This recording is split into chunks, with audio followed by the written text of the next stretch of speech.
o prazer aqui de receber, eu vou dizer o sobrenome dela, tá? Vou tentar acertar, depois ela me corrige se eu estiver errado. A professora Majô Schwingel. Acertei, Majô? Acertou. Ah, beleza! Eu sou bom mesmo, hein? Majô Schwingel. A Majô Schwingel, ela é professora e tem paixão por rádio também. Eu não sabia disso, Majô. Trabalhou em rádio? Trabalhei em rádio lá em 2009, em Venâncio Aires, numa rádio lá em Venâncio Aires. Tem voz de radialista mesmo, hein? E o que tu fazia lá? Eu trabalhei como repórter de rádio, né? Então eu ia na corrida na rua, fazer aquela corrida de rua, prefeitura, delegacia, fazia os boletins, né, na rádio, tinha um programa de rádio também. Como é que é o nome da rádio? Rádio Venâncio? A Rádio Terra. Rádio Terra. É, isso. Tem um cara muito famoso do esporte, já que o Rafa Ártico tá escutando o programa, né? O Rafa Ártico é marido? É marido. O Rafa Ártico vai lembrar, o Mano Menezes é daquela região, né? É de Venâncio Aires? De Venâncio Aires. É, o Mano Menezes, técnico do Inter de Venâncio Aires. Viu como eu tô bem? É. Bom, a professora Majô Schwingel, ela participa de um coletivo de educadores. Ela faz lives aí muito interessantes, é muito preocupada com a qualidade da educação.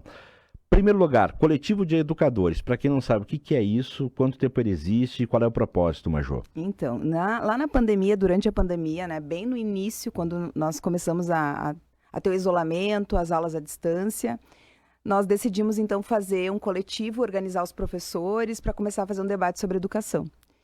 E aí, no primeiro momento, a gente tentou fazer pelo Facebook, não deu certo. E aí, decidimos fazer, então, pelo YouTube. Já que, né, eu já tinha trabalhado com TV também, então eu já tinha alguma experiência. E aí, eu decidi fazer o canal do YouTube Coletivo de Educadores, né, que tem já, então, quase 3 anos, para fazer debates sobre educação, para colocar os professores no debate. E o objetivo foi esse, né? De qualificar também, debater, refletir. Isso. Os professores, eles têm eles gostam disso, de refletir? Porque às vezes a gente, né, defende muitos professores, né? A gente defende a educação aqui, mas tem uns professores meio preguiçosos também, que não querem se atualizar ou não assistem. Eu acredito... Essas coisas. Não... Desculpa a palavra preguiçosa, não é isso. Às vezes não tem esse interesse, né? Eu acredito que toda profissão tenha profissionais dedicados, profissionais interessados e profissionais não tão interessados, não tão dedicados. E isso não vai ser diferente dentro da área de educação. Acho que todas as áreas têm isso. E eu sempre digo o que eu falo para quem quer ouvir, né? A gente tem professores maravilhosos, incríveis, e quando eu decidi fazer o coletivo foi para esses colegas, me unindo a esses colegas que querem fazer a diferença, que realmente se puxam, estudam muito, entram na sala de aula, se preocupam com a sua prática educativa na sala de aula, e é com esses que eu me uno todas as vezes para poder fazer as minhas lives. Bom, além de ter experiência em rádio, TV, lives, enfim, tu também tem essa questão do YouTube, da transmissão do YouTube, mas foi professora de escola pública, professora de escola municipal e de escola particular. Tem essa experiência, né? Isso mesmo. Eu comecei... Pode contar. Eu comecei a dar aula com 20 anos, na verdade, antes da minha formação, de ter me formado em História. Então, eu tenho uma graduação em História, uma especialização em História. E aí, no meio da minha trajetória, eu decidi mudar, ir para o jornalismo, porque outras questões. Voltei para a sala de aula na escola particular. O Matheus lá. Estudou com o Matheus? Na UX, né? No jornalismo. Então, eu comecei jornalismo em Santa Cruz, trouxe o jornalismo aqui para a UX, para Caxias. Trabalhei aqui na assessoria dos sindicatos metalúrgicos por um tempo também, como assessora de imprensa. Apresentei um programa de TV aqui em Caxias. E aí, então, eu acabei decidindo voltar para a sala de aula, né? Fiz meu mestrado na UX também em História. E nessa trajetória, a gente vai encontrando, vai percebendo quantas possibilidades a gente tem. Porque a ideia é unir a comunicação e a educação, e aí surge o coletivo de educadores, né? Colocar os professores dentro do debate, fazer com que as pessoas entendam a importância da educação, mas que os professores precisam enxergar o seu próprio trabalho, colocar em prática essas ideias dentro da sala de aula e entre os colegas professores, né? Bom, na quarta-feira nós participamos, eu e a Margot, num evento do Simplo, Sindicato dos Professores, né? E esse evento do Simplo trouxe a Viviane Mosé, que é uma filósofa. Ela falou para os professores, evidentemente, o teatro estava cheio. E aí alguém perguntou para ela, e o currículo, hein, Viviane? como é que a gente foge do currículo das escolas? E ela disse que ela já foi, né, o fato de ela ser uma professora diferente, as escolas ameaçavam ela. Trocou o currículo, a gente te demite. E ela dizia, então me demita. Essa questão do currículo, como é que fazem? Se a pessoa, porque os currículos das escolas, pelo que eu vejo, pelo que eu assisto, eles não se atualizaram, Majô. Eu estou muito errado? Na verdade, eu trabalhei um tempo na escola particular, atualmente eu sou servidora pública, né? Eu trabalho no município de Caxias do Sul, em apenas uma escola. E o currículo hoje, ele tem uma relação direta com a Base Nacional Curricular. O que é a Base Nacional Curricular? Ela surge para fazer essa linha de raciocínio do país inteiro, de norte a sul. Então, uma criança saindo do Rio Grande do Sul, indo morar no norte, ela teria os mesmos conteúdos, teria que desenvolver as mesmas habilidades e competências. A questão do currículo, ela é sim um padrão, existe uma necessidade de seguir, mas os professores dentro da sala de aula, eles têm as suas escolhas. Eu vou fazer escolhas pertinentes dentro das necessidades da minha turma. Fugir da base, fugir dessa linha de raciocínio da linha de pensamento geral é muito difícil, mas existem possibilidades. Ele te dá a possibilidade de trabalho na sala de aula. Ser criativo, né? Para poder desenvolver o que está ali na base. Eu fui catequista, né? Que é diferente de ser professor durante 30 anos. E o que eu fazia eu fugi do currículo. No currículo a igreja tem dogmas, mas era criativo para fazer outras coisas, né? Então as pessoas lembram da alegria daquele período. O professor tem que ser criativo, né? É isso aí. Se quiser fugir do currículo. Sim. Bom, e a formação continuada dos professores? Então, Fala muito sobre isso nas suas lives. Isso. A ideia do coletivo de educadores é fazer essa formação continuada. Hoje a gente está lançando o primeiro curso, né, de formação continuada docente pelo coletivo, que vai ser sobre os povos indígenas no Brasil. Né? Eu me uno a uma colega professora, que é professora na Universidade Federal do Amapá, que forma professores indígenas lá, para a gente poder fazer esse curso de formação para professores.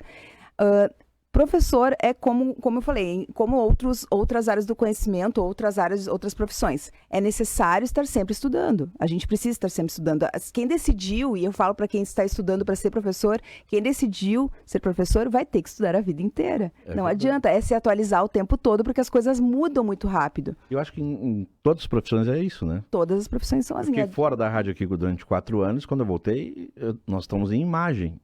Antes eu nunca imaginava rádio em imagem, mas hoje não tem como, né? Teu tempo era só som também, né, Majô? Não tinha transmissão com imagem, agora já tem, então as coisas mudaram bastante. Bastante. Uhum. E essa formação continuada é muito importante. Você acha que as escolas daqui, de Caxias do Sul, vamos pegar Caxias do Sul porque você tem experiência aqui, elas se preocupam com essa formação continuada?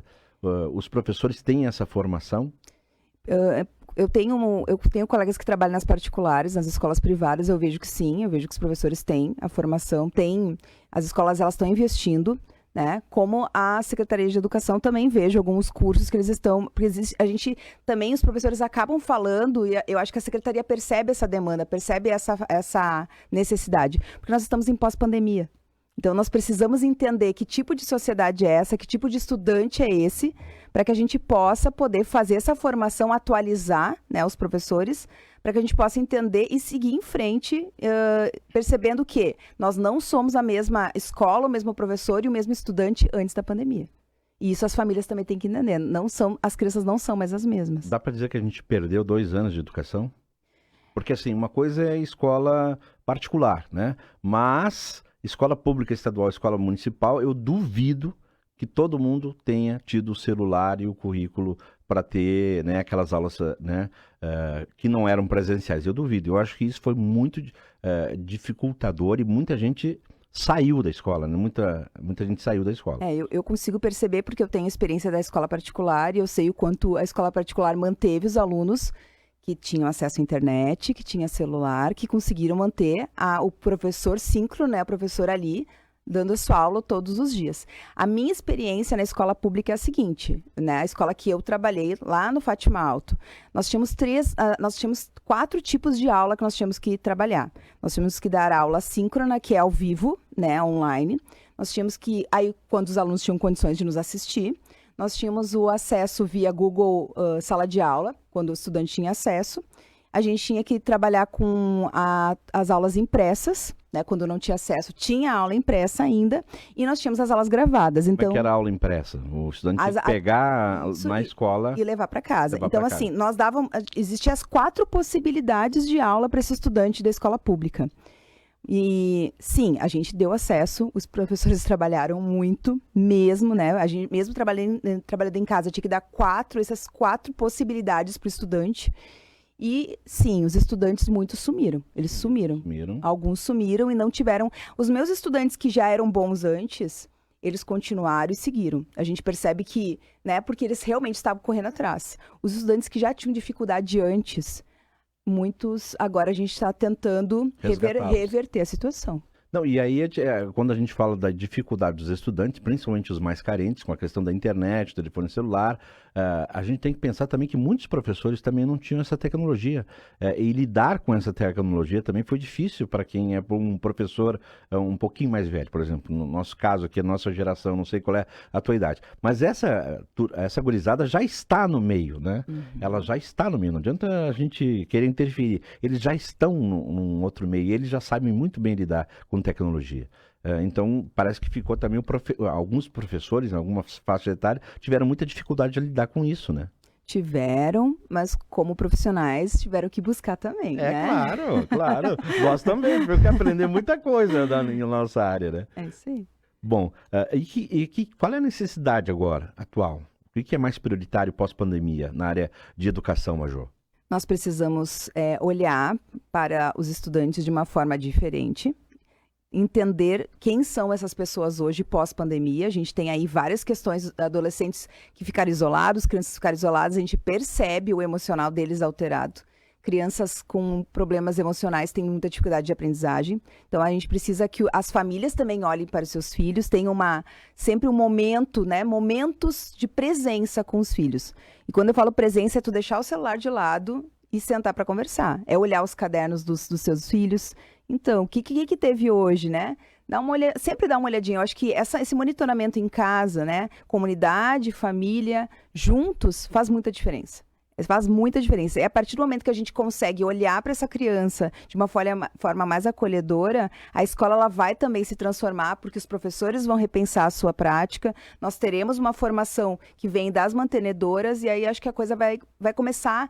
A gente ainda está num processo de retomada, né, do que está acontecendo, para que a gente possa ter um olhar diferente até para a própria sociedade. A pandemia, a gente fala mal dela, evidentemente que a gente não gostaria que ela acontecesse, por um lado, mas por um outro lado teve coisas boas, né? Quer dizer, não a doença em si, mas a gente teve que se educar para um outro momento na vida, né? Quem não tinha acesso à tecnologia ou quem não tinha o manuseio, teve que aprender a fazer, né? As crianças também que não tinham isso, poxa, as escolas têm que... Mas uma coisa eu achei interessante, que os pais que tinham que ficar em casa, né? Teve período de ficar em casa, tiveram que fazer obrigatoriamente isso, né, Major?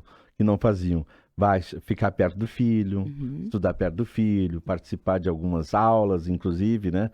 Então, a pandemia, nesse aspecto, teve essa vantagem também, que muitos pais não faziam, né? Isso, acho que muitas pessoas tiveram, quem pôde ficar em casa, muitas pessoas não puderam também, tiveram muita dificuldade, mas poder se aproximar das crianças, a gente vê as crianças hoje na sala de aula com uma necessidade muito grande né, na busca pelas pessoas, por alguém, e aí os pais, eles precisam estar presentes. A gente vê essa carência nas crianças, nos adolescentes, e o quanto isso afeta na aprendizagem, né? E a gente vai falar com os psicólogos, com as pessoas da área da saúde, essa parte ela é muito importante. Então, é a necessidade das famílias se aproximarem, olharem para as crianças, para que seja... questão emocional, né? Da questão emocional. E isso eu estou falando de todas as faixas, todas as classes sociais. Eu não estou falando apenas dos alunos de escola pública. São todas as faixas. Existe uma diferença da escola privada para a escola pública? Existe. Existe não só de estrutura, mas das próprias famílias. É muito diferente tu crescer dentro de uma família em que tu tem pais que já têm uma formação superior. Né? A gente educa pelo exemplo, então a gente vai ter pais que vão lá e vão incentivar a ler, estamos sempre juntos, sempre chamando atenção para o estudo, e alguns pais que não têm nem essa condição. A gente estava falando de algumas classes sociais que, eu sempre digo que quando nós estamos no modo sobrevivência, algumas questões elas são deixadas de lado, né? Em Caxias do Sul, a gente tem essa realidade. Nós temos o extremo da realidade, de crianças que podem viajar todos os anos para fora do país com sua família e crianças que estão tentando comer, né?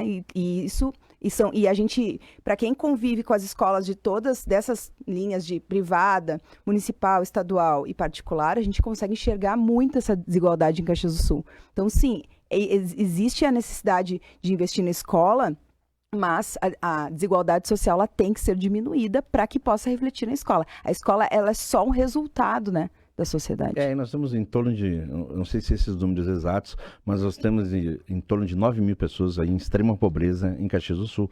9 mil famílias em extrema pobreza.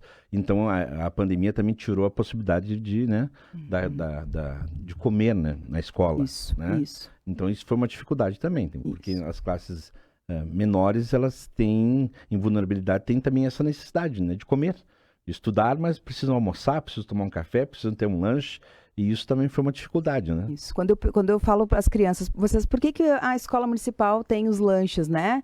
Lanche com nutricionista, comida, porque, na verdade, criança com fome não aprende. Então, a gente tem que primeiro pensar no que é, né, o que é o prioritário, né? Quais são as necessidades dessa criança, e a partir daí nós vamos seguir com outras questões na escola. Mas eu acredito que sim, olhando no geral, nós temos colegas professores muito preocupados, que fazem a diferença sim. A escola pública, ela faz, assim, e lembrando que tem professores que trabalham na pública e na privada, e trabalham da mesma forma. Então, a gente tem profissionais muito bons na escola pública também, sim. Eu estudei só em escola pública. A Margot estudou em escola particular também. Mas eu estudei só em escola pública na minha vida. E isso é verdadeiro. Temos ótimos professores no ensino público.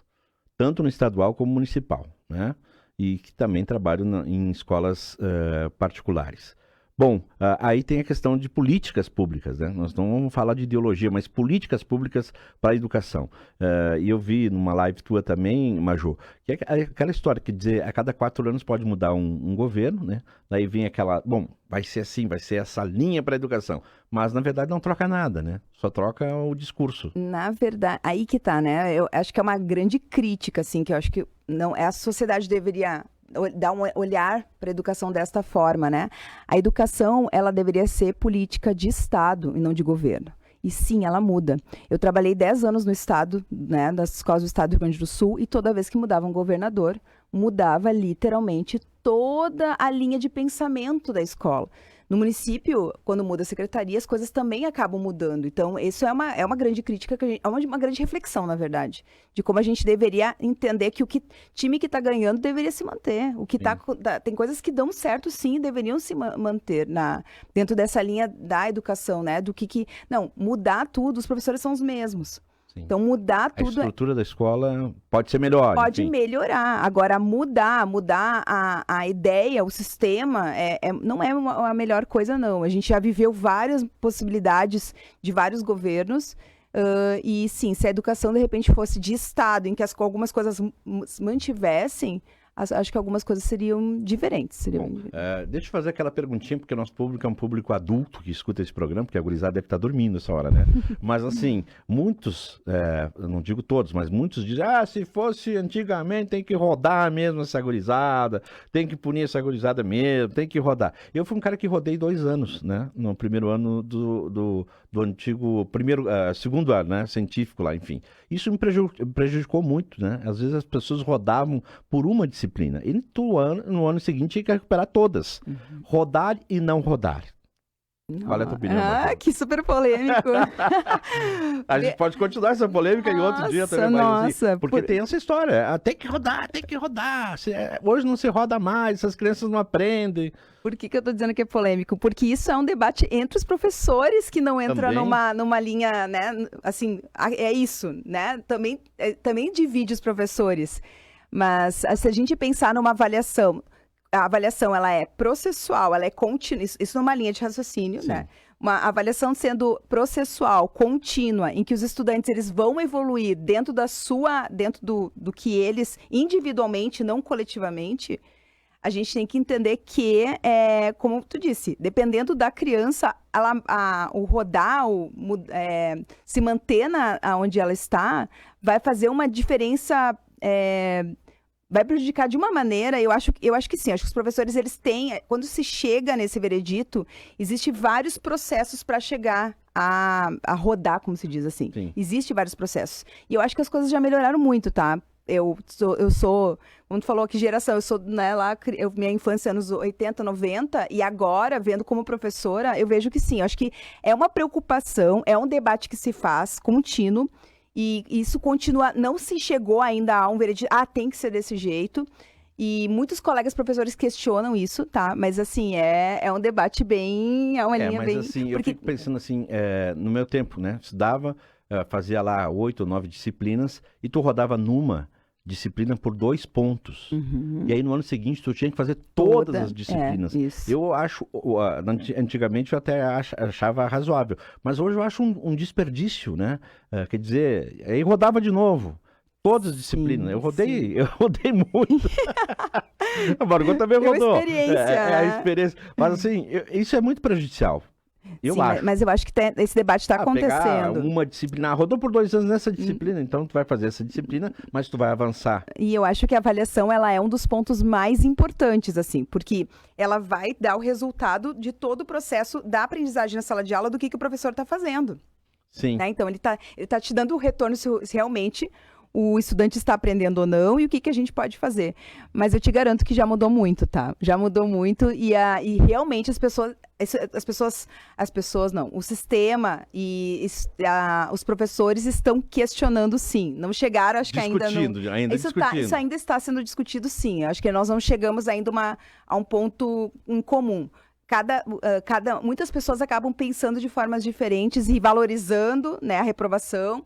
Mas eu acho que, no geral, as coisas estão mudando, sim. As pessoas estão conseguindo entender que, às vezes, a reprovação não é o grande caminho, assim. Então... Sim, tem que achar uma maneira, né? Sim, mas é um assunto bem... Mas não é um desleixo, né? Não reprovar, não é um desleixo. Porque as pessoas, não reprovou, não sei o quê. Isso não é um desleixo, mas é uma discussão que a gente tem que fazer. É necessário. Bom, antigamente, para encerrar, Maju, e até baseado na palestra que a gente assistiu da Viviane Mosé, ela disse que uma vez tinha o pai, tinha a avó, tinha a mãe e tinha a tia solteirona que cuidava da criança, né? O pai agora está fazendo mestrado, a mãe está trabalhando, a avó está... eu até citei, tem uma senhora de 76 anos que está começando uma nova graduação e a tia solteirona se empoderou. Eu sou a tia solteirona e não quero ficar cuidando de criança. Mas ela disse... Cuidem das suas crianças. Deem um jeito de cuidar das suas crianças. E isso eu acho que é o principal recado, independentemente das mudanças, né? Isso. É a família estar próxima à escola, olhar para os seus filhos, olhar para as suas crianças, para que a gente possa, junto com a escola, fazer a diferença. Tá certo. Eu quero chamar o Ladir Brandalize ali. Brandalize, vem cá. Porque, assim, tem a questão das pessoas, Maju, crianças especiais, né? Sim. Onde elas se enquadram? Porque tem também aí uma reflexão e uma polêmica muito grande, né? Sim, nós temos hoje nas escolas municipais, nós temos lei, né, de inclusão, a gente tem várias leis, várias normativas de inclusão, e as crianças hoje estão, né, aí tem vários para enquadrar de alunos especiais, estão na escola, estão dentro da sala de aula com os professores. Alguns precisam de cuidadores. Também é um outro assunto que eu acho que ainda estão no debate. Mas o que acontece hoje? Nós temos cadeirantes, autistas, com síndrome de Down, dentro da escola, na mesma sala de aula, e os professores dando aula com essas crianças junto, como é que os professores conseguem? A gente tem as salas de recurso nas escolas, tá? Mas eu acredito, e aí eu vou falar como profissional, eu acredito que o mais importante né, porque como é que a gente dá conta? Eu acho que a gente tem muita dificuldade de dar conta, não estou falando que a gente consiga, né, pela a demanda, mas eu percebo a importância de estar junto, e as crianças que estão, as outras crianças que estão na sala de aula, conviver com crianças especiais é muito importante. A convivência é muito importante, né? Mesmo que a gente tenha, e não digo que não tenha, não estou negando a dificuldade, sim, existe. Não acho que nós não achamos ainda o ponto, assim, estamos dando conta, é isso mesmo. Mas eu acho que a convivência com outras crianças, todos nós convivendo com a diversidade, isso também faz crescer, isso também faz parte da aprendizagem das crianças. É que eu vi em algumas escolas aí, quando eu passei por algumas escolas, eu via muita gente, quer dizer, a criança com deficiência fora da sala de aula e quem atendia muito despreparado para lidar com essa criança. É a questão da terceirização de alguns assuntos. Mas eu quero dar um bom dia para o Ladir Brandalize, Major Schwingel, de rádio, boa voz, né? Ela pode gravar, inclusive, comerciais pra gente aí, né? Com essa voz. Mas eu chamei o Ladir aqui porque saiu uma matéria na Zero Hora nesse final de semana, e Jornal Zero Hora de final de semana. E a filha do Ladir está nessa matéria de jornal, e a filha do Ladir é uma albina. Uma albininha, a gente chama ela de albininha, né? Ela não tem nenhum preconceito. Eu vi a matéria. É a filha do Ladir, a Bianca Brandalize, né? Hoje é palestrante, viajou o mundo com visão muito pequena. E eu queria que tu dissesse, Ladir, qual foi a importância dos professores na formação da tua filha? E mesmo albina e com muita dificuldade de visão, né? Hoje ela é uma excelente profissional e fez as coisas sozinha, né? Bom dia, Alberto Meneguzzi, bom dia, Margot, bom dia... Major, né? Eu também não me atrevo a pronunciar o sobrenome, mas o senhor foi muito bem. Schwingel. Tá certo. Na verdade, assim, a Bianca mesmo escreveu nas redes sociais dela de que as escolas, alguma exceção, via de regra, e os professores não estão preparados suficientemente para atender um público que às vezes tem uma necessidade especial, né? Como ela, 18 graus de miopia. 18, nunca enxergou o que a professora escreveu no quadro. Nunca. A lousa, para ela, é um mistério. Nunca enxergou. Mas o nariz preto? O preto, o nariz. Porque ela trazia o jornal na frente e raspava no nariz para enxergar, para ler. Mas isso não foi empecilho para ela estar onde está hoje, com 2 engenharias, com mestrado, com, enfim... Viajou o mundo. Essa menina viajou o mundo. Viajou o mundo. Sozinha. E sem enxergar as placas dos aeroportos... sem enxergar efetivamente o quadro. Isso é terrível, porque a professora explica, vejam, alunos, aqui está a lição de hoje, esta é não sei o quê, e ela não enxerga, sabe? E haviam professores que não entendiam essa necessidade e não facilitavam, ou não davam a matéria para ela depois levar para casa de alguma maneira, ou o caderno, ou quem sabe lá, não sei, outras formas, né? Os alunos, os colegas, às vezes sentavam do lado dela e ditavam a matéria que estava no quadro. Então, é muita generosidade envolvida também. Bacana. Mas eu acho que o ser humano se supera todo dia, quando quer e quando tem força de vontade. E a filhota, a Bianca, esteve aqui no programa comigo esses dias também.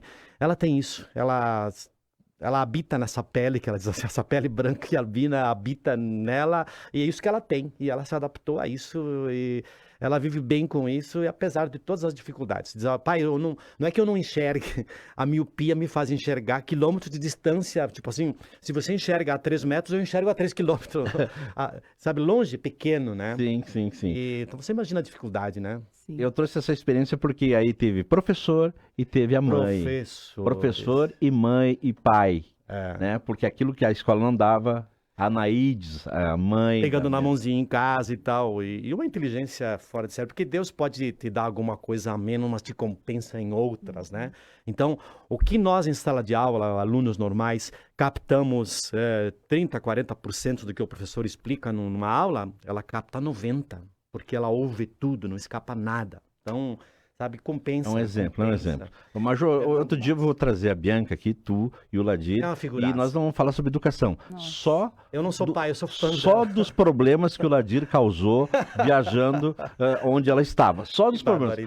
A Bianca ela ficava maluca porque a gente é inconsequente. A Bianca resolvia todos os problemas do Ladir e da do Ladir, principalmente nos aeroportos. Que fantástico. Né? Com esse sotaque italiano, brigando com todo mundo. Mas, Major, acho que fica... Parabéns pelo teu trabalho, tá? É muito bacana o trabalho que tu faz, esse amor pela profissão da educação, essa vontade de fazer com que os professores melhorem, que as escolas também tenham mais estrutura e tu tens uma visão de política pública também, é importante política pública, né? As pessoas, eu não gosto de política, mas não é gostar de política ou de partido ou de ideologia, é a gente exercitar e estar presente na política pública. Então, parabéns pelo teu trabalho, viu? Sou teu fã. Com todo respeito ao Rafael Ártico aqui, sou um fã da Major, mais fã ainda agora. Eu que agradeço pelo espaço.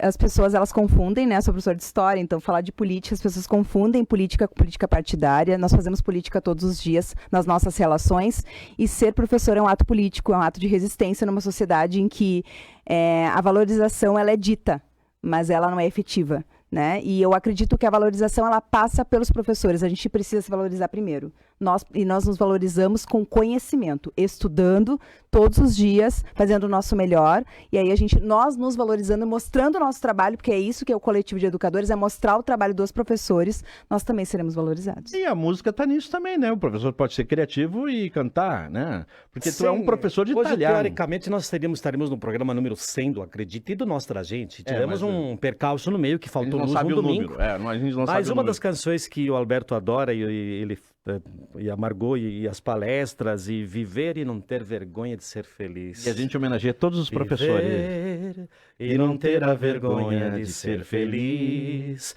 Cantar e cantar e cantar a beleza de ser um eterno aprendiz. Ai, meu Deus do céu. Eu sei Eu sei. que a vida devia ser bem melhor e será, mas isso não impede que eu repita. Major, É bonita e é bonita. É bonito.